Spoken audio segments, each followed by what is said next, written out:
মানুষ হয়েছে কখনোই দেখিনি এবং কোনোদিন শুনিনি হিন্দু ক্ষেত্রে মেয়ে এই কথাটা কোনোদিন শুনিনি।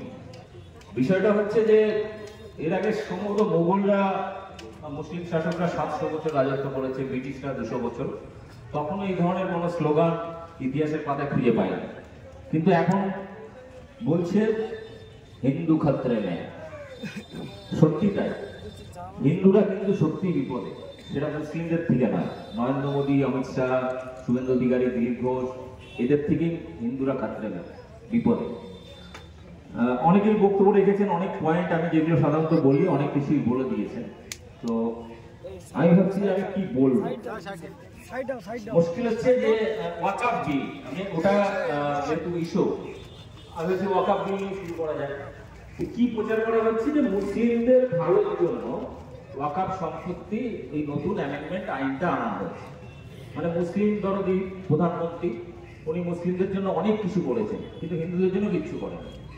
মুসলিমদের জন্য কি করেছেন? কাশ্মীরে শান্তি প্রতিষ্ঠার জন্য 370 ধারা উইথড্র করলেন এবং প্রচার করলে বিভিন্ন মিডিয়াতে বা সোশ্যাল মিডিয়ায় আইটি সেল প্রচার করলো যে 370 ধারা হেঁটে গেলে সেখানে যেটা হবে, কাশ্মীরের সুন্দরী সুন্দরী মেয়েদেরকে হিন্দু যুবকরা বিয়ে করতে পারবে। কিন্তু এখনো পর্যন্ত আমি একটাও এরকম পাইনি যে কোনো হিন্দু যুবক মোদীজির এই কথা শুনে কোনো কাশ্মীরের সুন্দরী মেয়েকে বিয়ে করতে পেরেছেন। আমি দেখিনি কারো বাড়িতে, কোনো হিন্দুর বাড়িতে কোনো কাশ্মীরি সুন্দরী যুবক। মানে কাশ্মীরি সুন্দরী যুবতী যারা রয়েছে তাদের মধ্যে অনেকে হিন্দু আছেন, ওখানে হিন্দু ব্রাহ্মণরা আছেন, বুদ্ধিস্ট আছেন, মুসলিম আছেন, কিন্তু কারোর বাড়িতে আমি এখনো কাশ্মীরি সুন্দরী মেয়েদের বিয়ে করে এনেছেন কোনো ভক্ত, মোদীজির ভক্ত, আমি খুঁজে পাইনি। কিন্তু প্রচার করা হয়েছে যে 370 ধারা হাঁটালে সেখানে নাকি হিন্দুরা গিয়ে জমি কিনতে পারবে। তো ভক্তরা এটা বিশ্বাস করেছিল, কিন্তু সেখানে এখনো পর্যন্ত কেউ জমি কেনেনি। তবে আদানি আম্বানির মতো কিছু কিছু কোম্পানি ওখানে হোটেল, রিসর্ট এবং বিশেষ করে ওখানে আপেল যে কমলালেবুর বাগানগুলো আছে সেগুলো কিন্তু অধিকার করা শুরু করে। তো মোদীজি যা করেন মুসলিমদের ভালোর জন্য, তারপর 3 তালাক নিয়ে এলেন। 3 তালাক উইথড্র করতে হবে। মুসলিমরা যখন তখন 3 তালাক বলে বলে সব মহিলাদের ডিভোর্স দিয়ে দিচ্ছেন, তালাক দিয়ে দিচ্ছেন। তো উনি ঠিক করলেন যে না, মুসলিমদের মহিলাদের এক কষ্টটা মানা যাচ্ছে না, এই কষ্ট দেখা যাচ্ছে না যে 3 তালাক বললেই তালাক হয়ে গেল।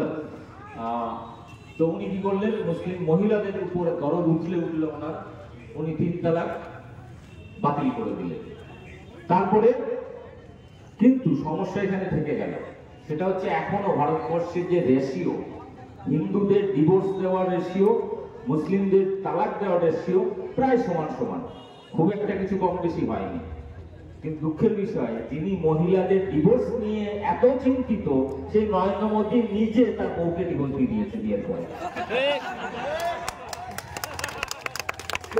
ওনার এই যে মুসলিম মহিলাদের প্রতি প্রেম, মুসলিমদের প্রতি প্রেম ভালোবাসা, তাদের নিয়ে আইন পাস করা, এই যে বিভিন্ন যেগুলো নিয়ে আসছেন সব মুসলিমদের জন্য। আচ্ছা, হিন্দুদের জন্য কোনো আইন নিয়ে এসছে যে হিন্দুরা তার হিন্দু সার্টিফিকেট দেখালে ওই দোকানে গিয়ে মিষ্টি কিনতে গেলে 30% কি 50% ডিসকাউন্ট পাবে? এরকম কোনো হিন্দুদের জন্য প্যাকেজ নিয়ে এসছে এখনো? গ্যাসের দাম 50 টাকা বেড়েছে কদিনে, তো 50 টাকাতে হিন্দুকেও কিনতে হচ্ছে, মুসলিমদের কিনতে হচ্ছে। তাহলে তাহলে লাভটা কি হলো? হিন্দুদের লাভটা কি হয়েছে?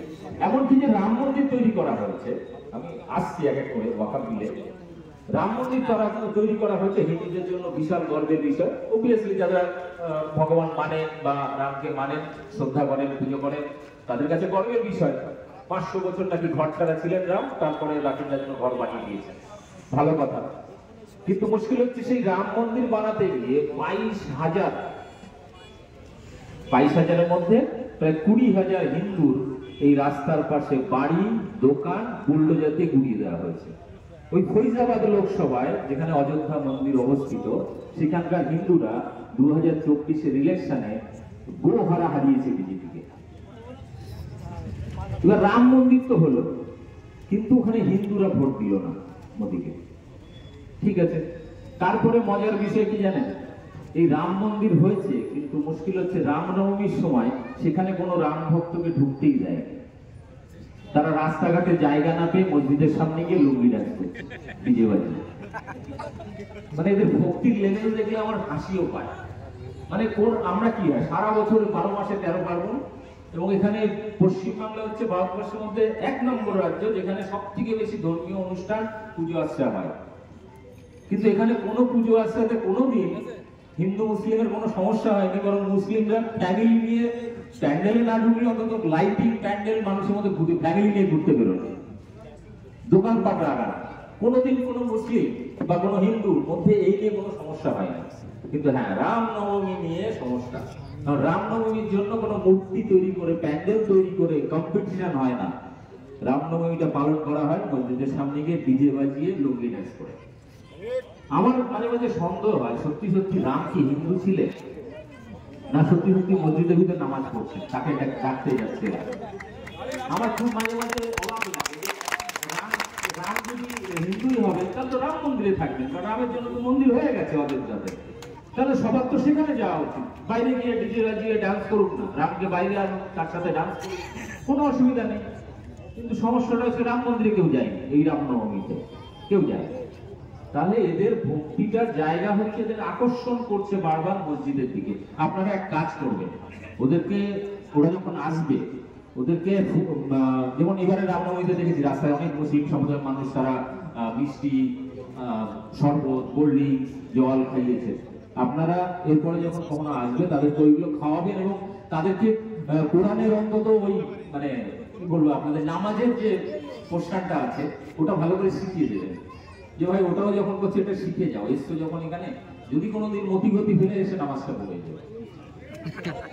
কারণ আমরা দেখছি এদের টার্গেট নিজেদের ধর্মে। আমাদের কি হয়, কালী পুজো, দুর্গা পুজো প্যান্ডেল করে হয়, সব মানুষ যায় দলে দলে, তারা প্রতিমা দর্শন করে এবং সেলফি তোলে, ফ্যামিলি নিয়ে ঘোরে, কোথাও কোনো কিছু হয় না। এমনকি এত পুলিশও লাগে না।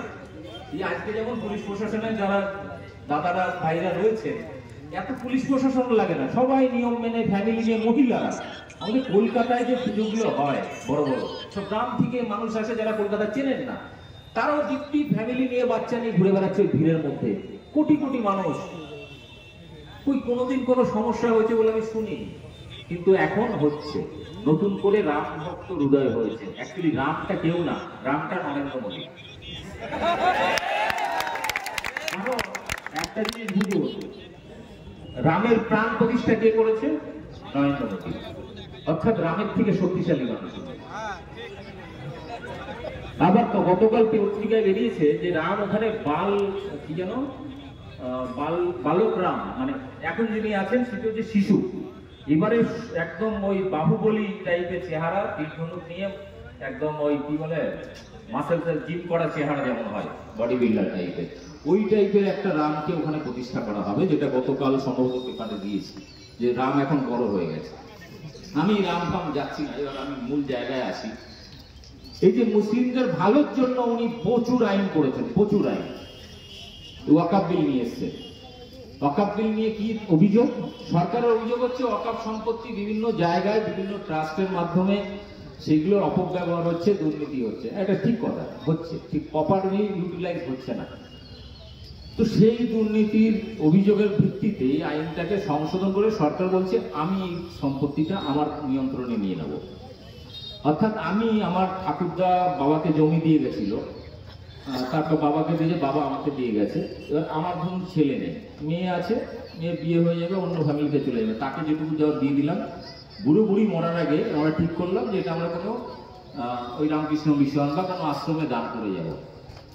ধরুন দান করলাম, আমরা মারা গেলাম, কদিন পরে এক প্রমোটার এসে বলল যে না, এই জমি তোমার নয়, এই জমি আমাকে দিতে হবে।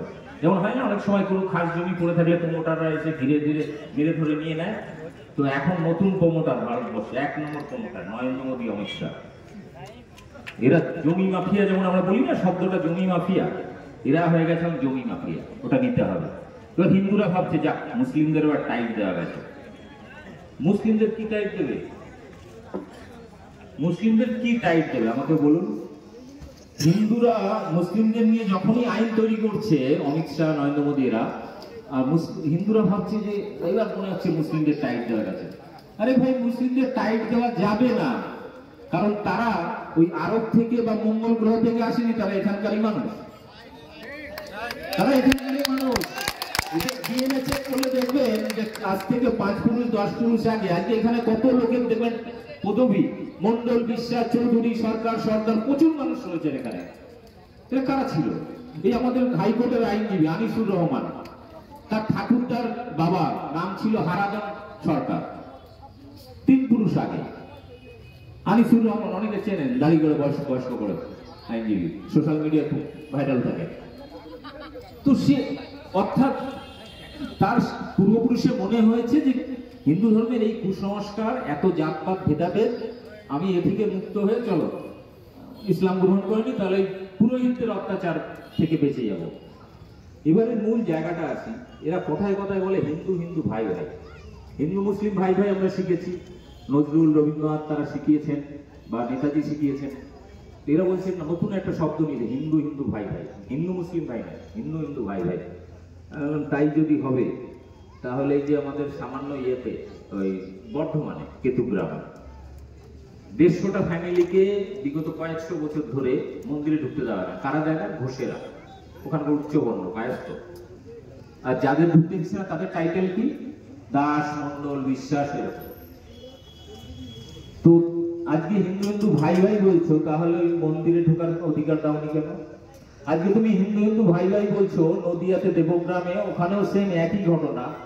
আজকে হিন্দু হিন্দু ভাই ভাই বলছো, প্রতিদিন খবরের কাগজ খুললে ভারতবর্ষের গোবলয় বলতে যেটা বোঝায় উত্তরপ্রদেশ, ঝাড়খণ্ড, রাজস্থান, এই সমস্ত এলাকা, হরিয়ানা, ছত্তিশগড়, এই সমস্ত মধ্যপ্রদেশ, এই সমস্ত জায়গায় প্রতিদিন খবরের কাগজ খুলে দেখবে সেখানে হিন্দুরাই সব থেকে বেশি হিন্দুদের পিটিয়ে মারছে। এদিকে প্রচার করা হচ্ছে হিন্দু হিন্দু ভাই ভাই। এবারে আমি যদি এতই হিন্দু তরফ থাকে, খুব সিম্পল জিনিস, একটু আগে বলছিলেন, আমি যেহেতু দীর্ঘদিন সিএ এনআরসি নিয়ে কাজ করেছি 5-6 বছর, তো আসামের 19 লক্ষ লোকের নাম বাদ দিল, তার মধ্যে বাঙালি হিন্দুর সংখ্যা হচ্ছে প্রায় 15 লাখের মতো। তাদের নাগরিকত্ব কেড়ে নেওয়া হলো। কিন্তু মজার ব্যাপারটা কি জানেন? ওইগুলো বাদ হতো না। আসামে ক্ষমতা আসার আগে নরেন্দ্র মোদী বলেছিল যে আমরা আসছি, হিন্দুদের কোনো চিন্তা নেই, সব মোল্লাদেরকে লাথি মেরে বাংলাদেশে পাঠিয়ে দেবো। কিন্তু মুশকিলটা হচ্ছে 19 লাখের মধ্যে 15 লাখ হিন্দু বেরিয়ে গেছে। কে কাকে লাথি মারবে?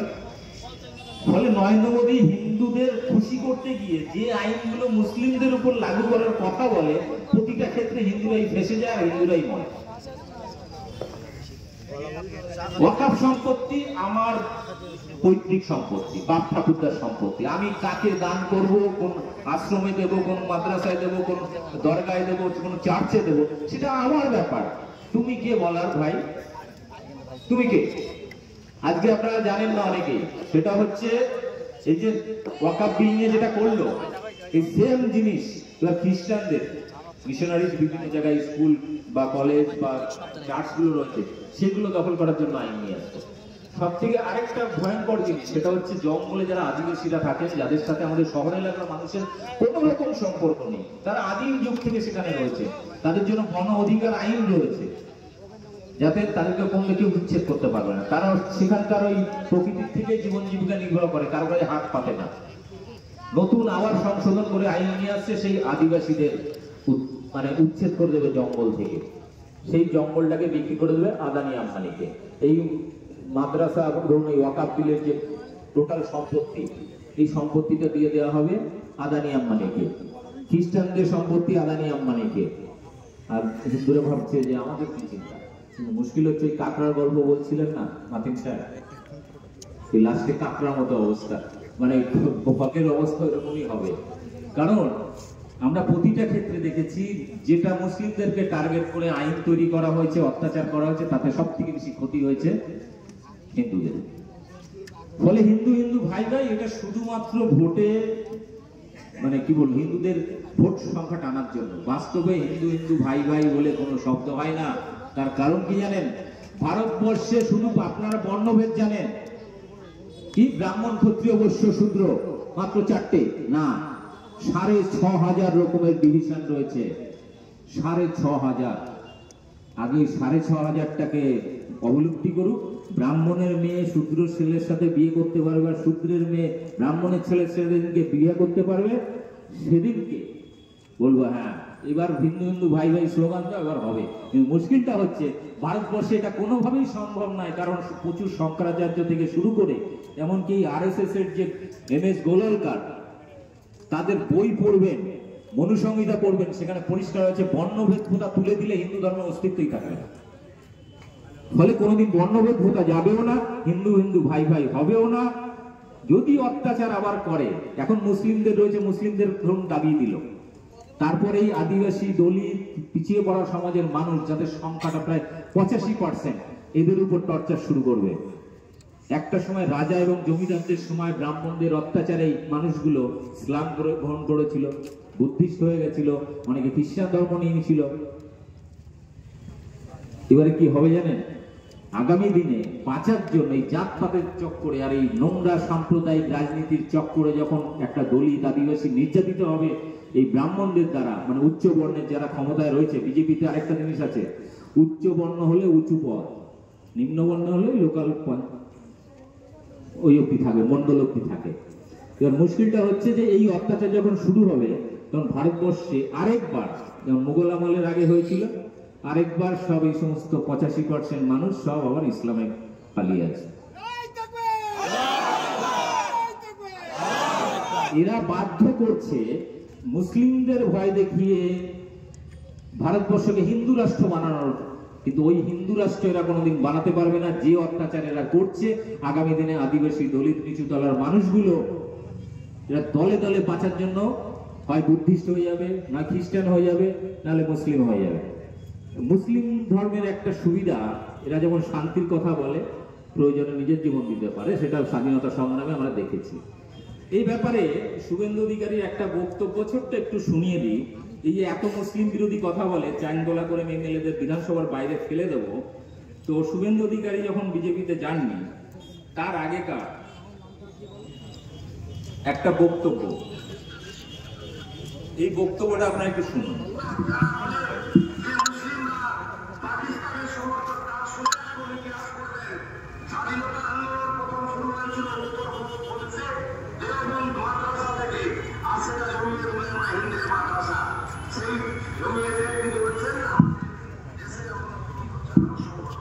এটা একটা সেকেন্ড শুনুন।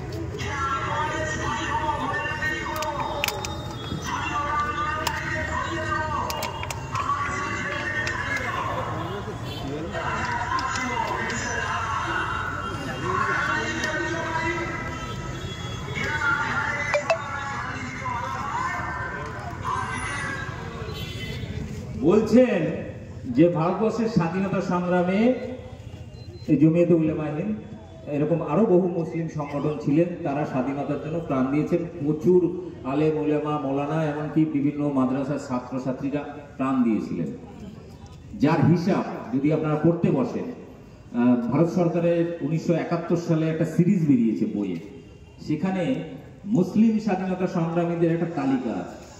যে তালিকা যদি আপনারা দেখেন, যদি ট্যালি করেন যে ভারতবর্ষে মুসলিমরা স্বাধীনতার জন্য কত % প্রাণ দিয়েছে আর হিন্দু বা অন্য ধর্মের শিখ বা বুদ্ধিস্ট দিয়েছে, তাহলে কিন্তু লজ্জায় পড়ে যাবে বিজেপি RSS। এই জন্য এরা ইতিহাসটা ভুলিয়ে দিতে চাইছে। শুভেন্দু অধিকারী বলছেন যে ভারতবর্ষে RSS এর একজনও প্রাণ দেয়নি স্বাধীনতার জন্য।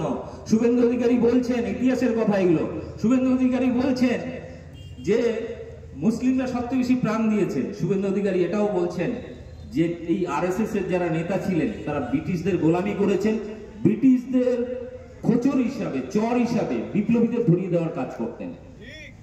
সাভারকার 1 নম্বর, তারপরে রয়েছে লাস্ট অটল বিহারী বাজপেয়ী। এবার এটা ডকুমেন্ট সামান্য কিছু পাওয়া যায়, পুরোপুরি নেই, কিন্তু সাভারকার 9 বার মুচলেখা দেওয়ার পরে জেল থেকে মুক্তি পায় এবং আজীবন ব্রিটিশদের গোলামি করে যায় এবং স্বাধীনতা আন্দোলন নিয়ে কোনো কথাই বলে না। এমনকি এম.এস. গোলওয়ালকার আরএসএস এর দ্বিতীয় সরসংঘচালক, সব থেকে প্রধান এবং আইডিওলজিক্যাল গুরু, ওদের আদর্শগত আরএসএস এর যে গুরু এম.এস. গোলওয়ালকারের বইতে পরিষ্কার লিখছেন, এই যারা স্বাধীনতা সংগ্রামের জন্য ব্রিটিশকে তাড়ানোর জন্য প্রাণ দিচ্ছেন, মানে নেতাজি সুভাষচন্দ্র থেকে শুরু করে ভগৎ সিং থেকে মাস্টারদা সূর্য সেন থেকে যত লাখো লাখো হিন্দু মুসলিম প্রাণ দিয়েছেন, সেই সমস্ত বিপ্লবীরা মানে কি বলবো, তিনি বলছেন যে এরা সময় নষ্ট করেছেন, নিজের তুচ্ছ কারণে জীবন দিয়েছেন, এর কোনো মূল্য নেই। আপনারা বরং দেশকে হিন্দু রাষ্ট্র বানানোর দিকে এগোন। ব্রিটিশ আমলে দাঁড়িয়ে এই কথাগুলো বলছেন। মুশকিলটা হচ্ছে যে এই বিজেপি আরএসএস আজকে আমাদেরকে কি দেখাচ্ছে? দেশভক্তি শেখাচ্ছে। 2002 সাল পর্যন্ত আরএসএস এর নাগপুরের সদর দপ্তরে বিজেপি এই তিরঙ্গা পতাকা তুলতো না। 2002 সালে গুজরাট দাঙ্গার পর যখন মুখ খুলল সারা পৃথিবীর কাছে, তখন এই ঝান্ডা নিয়ে দৌড়দৌড়ি। এখনো পর্যন্ত এম.এস. গোলওয়ালকার থেকে শুরু করে তাদের পুরনো বিভিন্ন লেখালেখিতে এই তিরঙ্গা পতাকা সম্পর্কে লিখছে, এটা 3 রঙের পতাকা, এটা অশুভ, এটা ভারতের জাতীয় পতাকা হতে পারে না, আমাদের গেরুয়া পতাকাই ভারতের জাতীয় পতাকা হবে। আজকে এই জন্য লোক দেখানো জাতীয় পতাকা নিয়ে লাফালাফি করে, এই পতাকাকে তিরঙ্গা পতাকা ওরা সম্মানই করে না, এমনকি জনগণ মন গান পর্যন্ত করে না, 15ই আগস্ট স্বাধীনতা দিবস পালন করে না। তারা আমাদেরকে শেখাচ্ছে দেশভক্তি, আবার হিন্দু ধর্ম শেখাচ্ছে, নতুন ধরনের হিন্দু ধর্ম। কিরকম ধর্ম? নতুন ধরনের হিন্দু ধর্ম। বিষয়টা হচ্ছে আমাদের হিন্দু ধর্ম আমরা কাছ থেকে শিখি। স্বামী বিবেকানন্দ, রামকৃষ্ণ পরমহংস, শ্রী চৈতন্য, আমরা এদের কাছ থেকে হিন্দু ধর্ম শিখে এসেছি। আর তারা আমাদেরকে এখন শেখাচ্ছে এমন একটা হিন্দু ধর্মর কথা প্রচার করছে, যেটা দিয়ে সারা বিশ্বের কাছে হিন্দুত্বকে কলঙ্কিত করছে। এরা যে হিন্দুত্ব আমরা দেখে এসেছি বা আমরা শিখে এসেছি, সেই হিন্দু ধর্মের শব্দটা নিয়েছে, কিন্তু পুরো ধর্মটাকে কুলুষিত করছে। আর এরা শেখাবে আমাদের হিন্দুত্ব, এরা শেখাবে দেশভক্তি।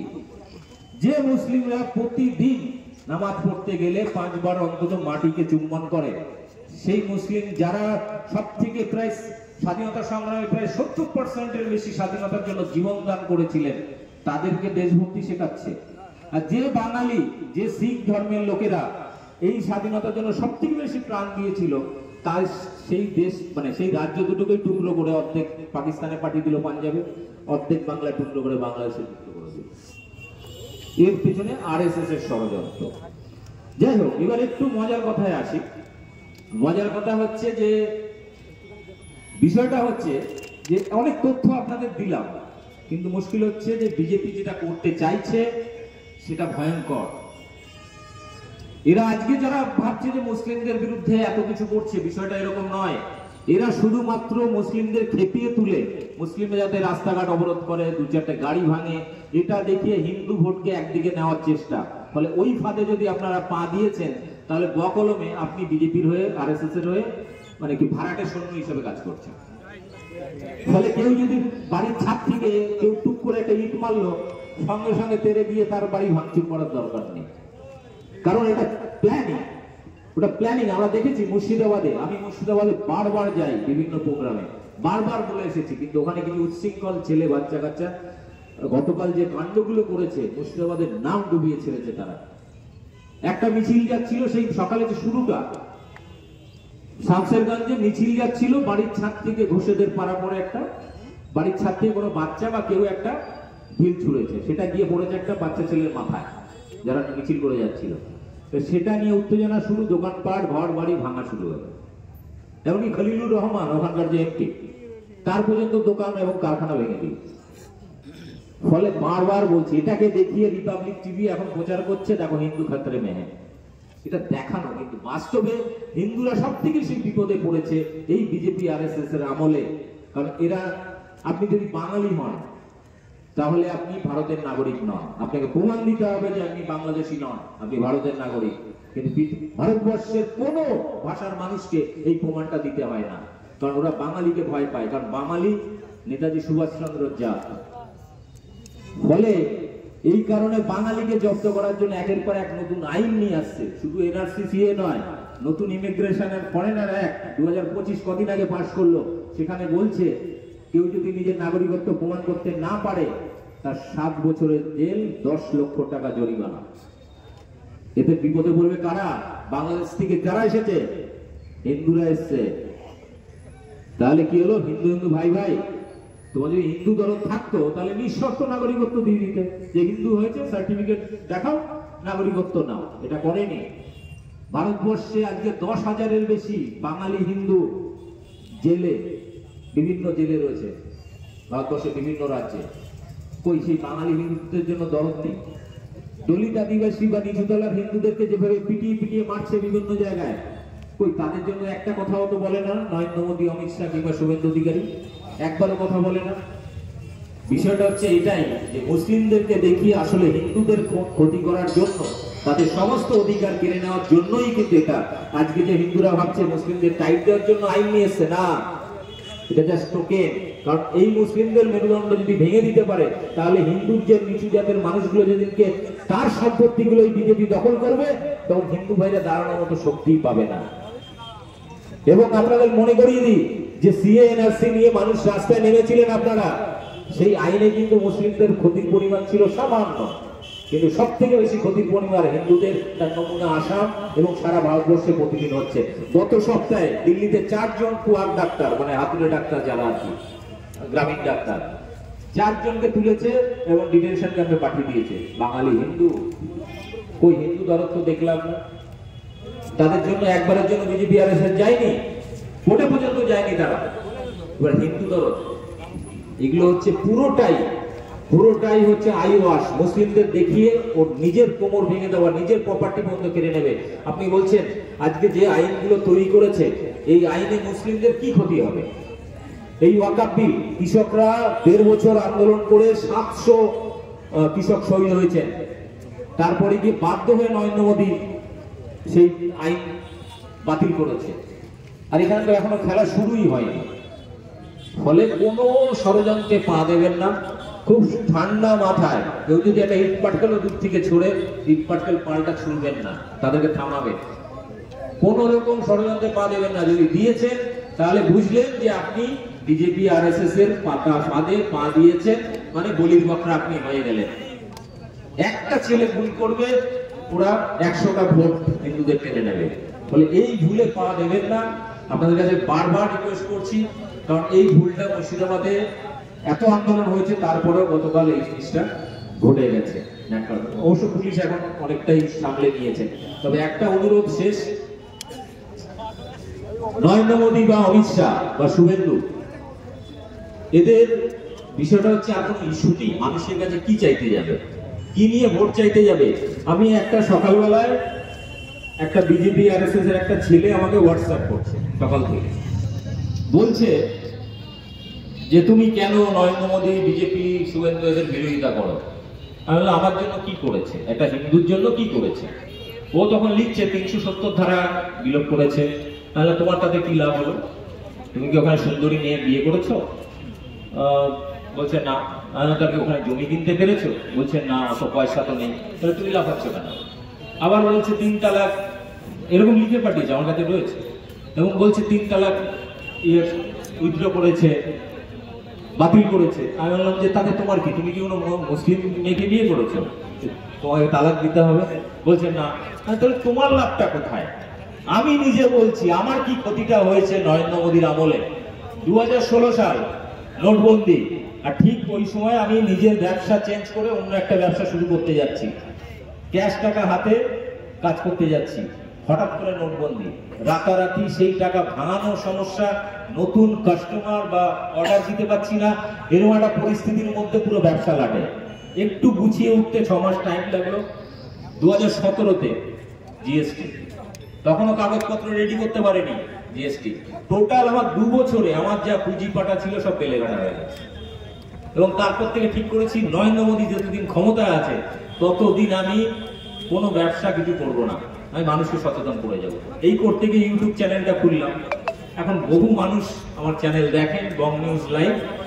বিষয়টা হচ্ছে যে পশ্চিমবাংলা বিজেপি আরএসএস এর বিরুদ্ধে মানে এককভাবে যদি কেউ প্রতিবাদ করে সে হচ্ছে দীপক ব্যাপারী। মানে আমাকে নিয়ে ওদের খুব সমস্যা, কারণ আমি তো মোল্লা নই, দাড়ি টুপি নেই, মানে দাড়ি আছে টুপি নেই, নামটাও দীপক মোল্লা নয়, কিন্তু ওদের সমস্যা হচ্ছে আমার বিরুদ্ধে বলতে পারে না। যে কথাগুলো আমি তুলি তার উত্তর ওরা দিতে পারে না, যে কথাগুলো যে প্রশ্নগুলো আমি তুলি সেইগুলো দিতে পারে না। এরা হিন্দু ধর্মকে আজকে এমন একটা পর্যায়ে নিয়ে আসছে যে রামনবমী হলে মানুষ আতঙ্কে থাকে, এই দাঙ্গা হয়ে যাবে না তো, এই যে মিছিল যাচ্ছে গিয়ে কোনো মসজিদের ভিতরে ভাঙচুর করবে না তো। অর্থাৎ আজকে ওদের হিন্দুত্ব হচ্ছে আতঙ্কের নাম, ওদের হিন্দুত্ব হচ্ছে ঘৃণার নাম, কিন্তু ওটা হিন্দুত্ব নয়, ওটা একটা নোংরা রাজনীতি। যে হিন্দুত্ব আমাদের স্বামী বিবেকানন্দ শিখিয়েছেন, রামকৃষ্ণ শিখেছেন, শ্রী চৈতন্য শিখেছেন, আরো বহু মহাপুরুষ শিখিয়েছেন, সেটা হিন্দুত্ব, যেখানে প্রেম ভালোবাসার কথা, সম্প্রীতির কথা বলেছে, যত মত তত মতের কথা বলেছে। আর এরা যে হিন্দুত্বের কথা বলছে সেখানে মুসলিমদের নাম মারো কাটো এই কথাগুলো না বললে সেই হিন্দু না। এমনকি যারা বলে, মানে আমরা যারা সেকুলার বা আমরা যারা সম্প্রীতির কথা বলি, হিন্দু মুসলিম ভাই ভাইয়ের কথা বলি, আমাদেরকে বলে এরা হচ্ছে সব জালি হিন্দু, এদের ডিএনএ তে দোষ আছে। আমারও মাঝে মাঝে উত্তর দিই, ভাই তোর ডিএনএটাও চেক করিয়ে নে, বাড়িতে নরেন্দ্র মোদী আসতো না তো, তোর মাকে জিজ্ঞেস করিস তো একবার। অসংখ্য ধন্যবাদ দীপক দাকে সুন্দর বক্তব্য।